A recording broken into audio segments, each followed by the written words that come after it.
Sveikinus, draugai. Parodysiu jums tokias Jupiterio palydovų fotografijas, kurias savo laiku padarė kosminis teleskopas Juno.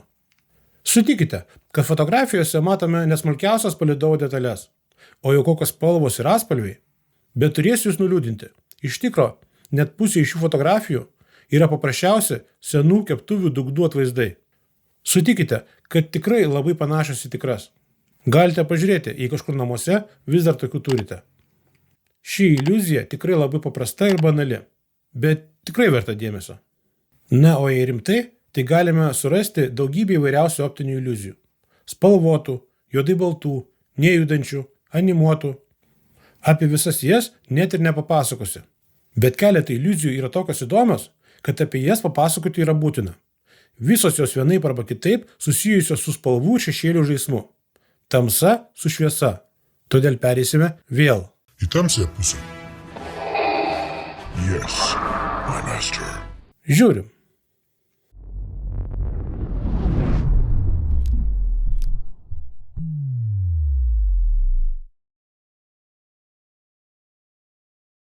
Turbūt pati žinomiausia spalvų ir šešėlių iliuzija yra šachmatų lentos iliuzija.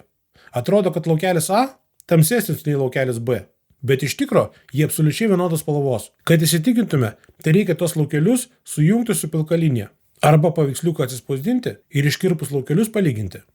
Ši iliuzija veikia dėl keleto priežasčių. Visų pirma, šviesus objektai apsupti tamsių objektų mums visada atrodys tamsesni, nei yra iš tikro. Ir atvirkščiai. O visų antra, mes jau anksčiau matėme šachmatų lentas ir žinome, kad jos sudarytos iš juodų ir baltų langelių, o pilkų nėra. Ir visų trečia, mūsų regos renginys, kad geriau atskirtų atspalvius, moka ignoruoti šešėlius. Ypač, jei šešėlio riba yra neryški, sulieta.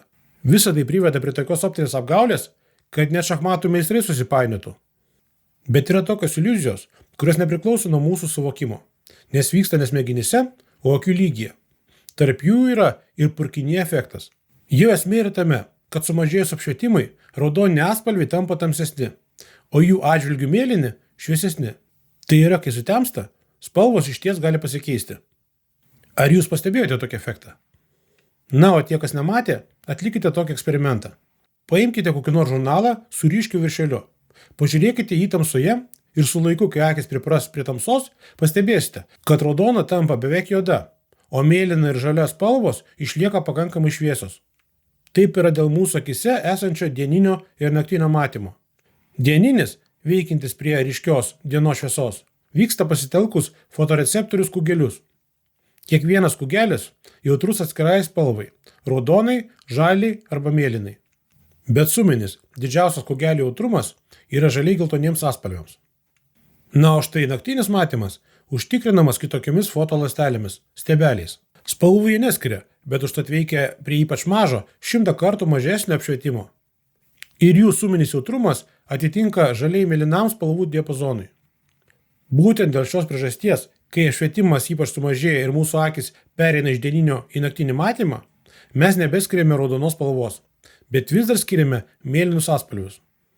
Bet ar tikrai tai toks pastebimas ir svarbus efektas? Mes nelabai jį atskiriam, nes mūsų akis pakankamai efektyviai prisitaiko prie naktinio matymo. Bet pavyzdžiui, kai kuriuose rūbų parduotuvėse matavimo kabinose sumontuojami štai tokie veidrodžiai su apšvietimo keitimo mygtukais. Jei keičia apšvietimą ir veidrodyje galite pamatyti, kaip su tuo rūbu atrodysite prie įvairaus apšvietimo. Bet šiuo efektu gali naudotis ne tik medistai.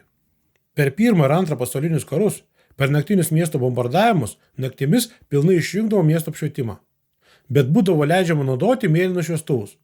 Apie tai parašė net Remarkas savo įžymėje Triumfo arkoje. Visur kaip mikrobai, tarytum šliaužia mažos melsvos, beveik nematomos priešlėktuvinės gynybos elektros lemputės. Tingiai žibėdamos, lyg kosminė džiova, jos apėmė visą be garso žūstantį miestą. Tikslas toks pats. Prie mažo apšvietimo mėlyni atspalviai žymiai lengviau atskiriami. Todėl būtent bent jau tokiu būdu galime kažkiek tai judėti po miestą. Bet bombonešių pilotams šios melsvos švieselės taip pat lengviau pastebimos. Todėl tokios idėjos vėliau atsisakė. O astronomai naktinį matymą išnaudojo ypač efektyviai. Kai stebimas ypač blankios žvaigždės, tolimi aukai, tai astronomai savaime aišku naudojasi naktiniu matymu. O jei kokiu nors momentu reikia nusisukti nuo teleskopo ir užsiimti kokią nors kitą veiklą, tai jie naudoja raudoną apšvietimą, kuris aktyvuoja kugelius ir dieninį matymą, bet tuo pačiu išlieka ir naktinis matymas. Naktinio matymo stebeliai nepraranda savo jautrumo.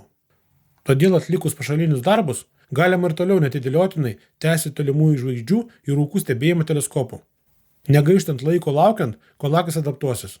Tai taip pat naudojama ir laivuose. Pavyzdžiui, Antrojo pasaulinio karo karinėse povandeninėse laivuose naktimis prieš iškylant į paviršių buvo jungiamas raudonas apšvietimas, kad iškilus į paviršių ir išlipus į išorę, akys jau iš anksto būtų pripratusios prie tamsos.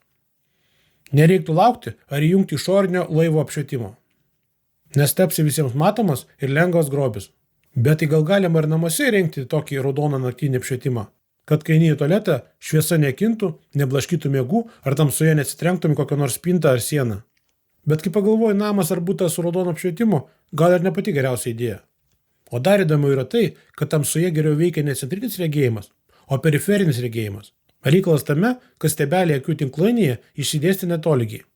Centre jų nėra, tik akies periferijoje. To galima įsitikinti pažvelgus į baltą popieriaus lapą tokiame tamsiame kambaryje, kuriame lapas jau nebesimato, jei žiūri tiesiogiai. Bet jei žvilgsnį nukreipsi į šoną, tai stebuklingų būdų lapas taps matomas dėl periferinio naktinio matymo. Bet grįžtame prie iliuzijų, būtent šviesos ir šešėlių. Turbūt pati neįtikėčiausia iliuzija – tai besisukančios kaukės iliuzija. Arba paprasčiausiai Čaplino kaukė.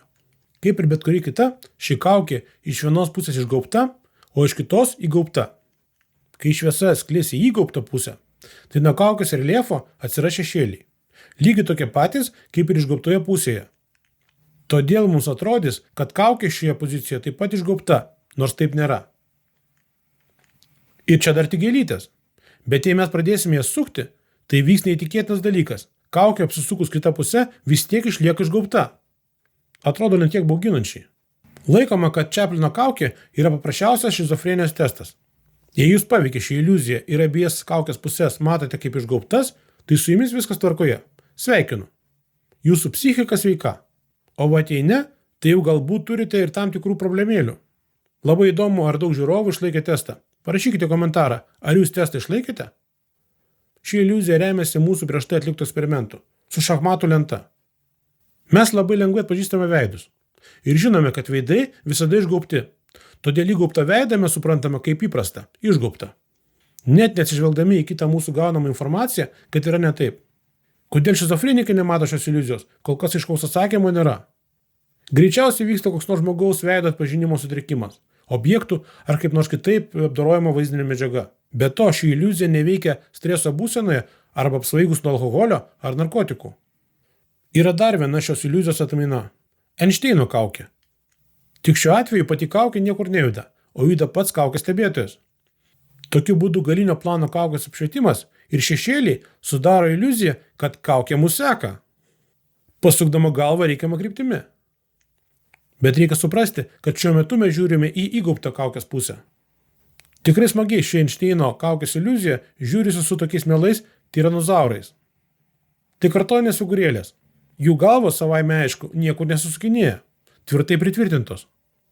Bet tiranozaurai seka jūs žvilgsniu, kad ir į kurią pusę judėtumėt. Šios iliuzijos esmė taip pat įgaubta kaukė. Įgaubta šio mielo tiranozauro snukutis. Kaip matote, mūsų rega neideali ir ją labai lengva apgauti. Bet ar tikrai tai blogai? Visai ne. Reikalas tame, kad mums į smegenis vienu metu patenka labai daug informacijos, o mes turime labai ribotus resursus jos apdorojimui. Ir energetinių, ir laiko resursų. Ir net jei mūsų galvose būtų procesorius su milijardu branduolių, jam prireiktų tiek daug energijos, kad mes iš karto pavargtume, kai tik atmertume akis. Todėl dalis informacijos automatiškai atmetama, o kažkas apdorojama pasitelkus paprastesnius algoritmus. Ir taip toliau, ir taip toliau. Bet reikia suprasti, kad visa tai yra būtina, kad galėtume greičiau ir tiksliau suvokti, kas vyksta aplink mus. O iš regos mums to ir reikia. Tai šiandien tiek. Nepamirškite paspausti nykštį aukštyn arba nykštį žemyn, parašyti komentarą ir užsiprenumeruoti mano kanalą. Iki sekančios laidos.